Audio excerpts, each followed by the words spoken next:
Hello, আসসালামু আলাইকুম। আমি দেখা দিয়েছি পাখির পাও কেন এত পরিমাণে বেঁকা, সে চলতে ফিরতে পারে না, সেই কারণটা আপনার দেখাচ্ছি।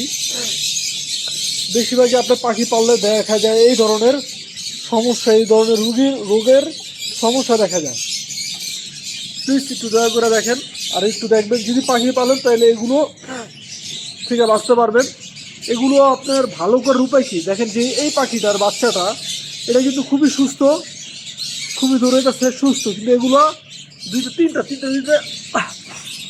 একটা সুস্থ আর দুটা সুস্থ না। কারণ হলো একটাই, যে যেই জায়গায় ময়লা আবর্জনা, যেটা আপনার মনে করেন এই যে কাঠ কাঠের গুঁড়া বেশিরভাগ দেওয়া হয়নি, এমনকি খেজুরের পাতা দেওয়া নেই। খেজুরের পাতা না দেওয়ার কারণে এটা ঠিক মতন দাঁড়াতে পারেনি, না দাঁড়ার কারণে এই রোগটা তার ভিতরে দেখা দিচ্ছে। সে পাও পুরোপুরি বেঁকা প্রতিবন্ধী টাইপের পর্যায়ে হয়ে গেছে। আর এই প্রতিবন্ধী টাইপের আপনার সোজা করার পদ্ধতি আছে, সেই এটাও আপনার দেখাই। ইনশাল্লাহ এটা সোজা হয়ে যাবে। সোজা হওয়ার পদ্ধতি হলে এটাই দেখাচ্ছে আপনার কীভাবে সোজা করতে হয়। এটা সময় লাগবে, কমসে কম 1 সপ্তাহের মতো সময় লাগবে, সেই পদ্ধতিটা আমি দেখাচ্ছি। দেখেন সুন্দর করে আমি চুরিটা পরে দিলাম, মিনিমাম 1 সপ্তাহ লাগবে। তার পাওয়া একদম পুরোপুরি মনে পাখির বাচ্চারা পারো ঠিক হয়ে যাবো গা। এটা দুইটা ছিল, দুইটার ভিতরে একটা লাগাই দিছি। এবার একটু প্লিজ আপনি দেখবেন, সে এভাবেই থাকবে, এভাবে খাওয়া দাওয়া করবে। আপনার মনে যাচ্ছে এভাবে, কিন্তু আস্তে আস্তে পাখির পাওয়াটা ঠিক হয়ে যাবো গা, অ্যাডজাস্ট হয়ে যাবো গা, একসাথে হয়ে যাবো গা পাখির পাওয়াটা, যে এই চুরিটা দেওয়ার কারণে। তারপরে একটা আছে, সেটা আপনাকে দেখা দিই।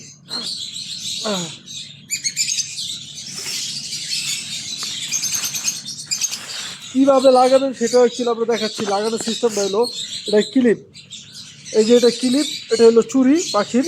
এই চুড়ির দুই পাশে লাগাই দিয়ে আপনি এটা বন্ধ করে দিবেন। এই যে বন্ধ করার সিস্টেম দিলে পাবে, বন্ধ করে পুরোপুরি বন্ধ হয়ে গেছে গা। তারপরে আবার খোলার সময় আস্তে করে টান দিলেই খুলে যাবো গা এটা।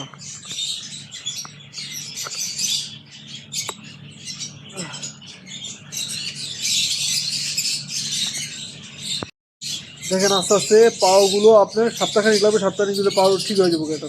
এটার একটা লাগানো হয়েছে, এটার একটা লাগানো হয়েছে, দুইটা লাগানো হয়েছে।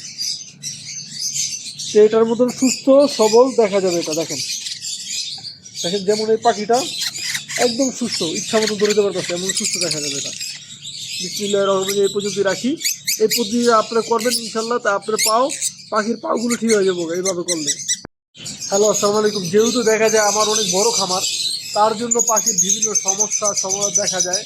তার জন্য আমারই হাতে ট্রিটমেন্ট করতে হয়। বা এগুলো কোনো আপনার মেডিকেল আর পাখিরও কিন্তু হসপিটাল আছে। আপনার পাখি পশু পাখি সব কিছু হসপিটাল আছে। এগুলোতে নেওয়ার জন্য প্রচুর পরিমাণে টাকা লাগে, তার জন্য এগুলো নেওয়া হয় না। নিজেরই চেষ্টা করি ট্রিটমেন্ট করা। আর যদি ট্রিটমেন্ট নিজের না হয় তা ব্যর্থতা, তখনই অ্যাকচুয়ালি কী করা যায়, এটা মরা যায় না, এটা দুর্বল হয়ে যায়, তা মনে হয় যে কোনো একটা ক্ষতিগ্রস্ত এটা হয়ে যায়। যেহেতু মোটামুটি আলহামদুলিল্লাহ আমার অনেক বড় খামার, বহুত আপনার পাখির বহুত, মানে এই লাভবার্ড পাখির উপর বহুত কালার, বহুত আপনার অনেক ধরনের জাত আছে, সেগুলো আমার কাছে প্রায় আমার কাছে আছে।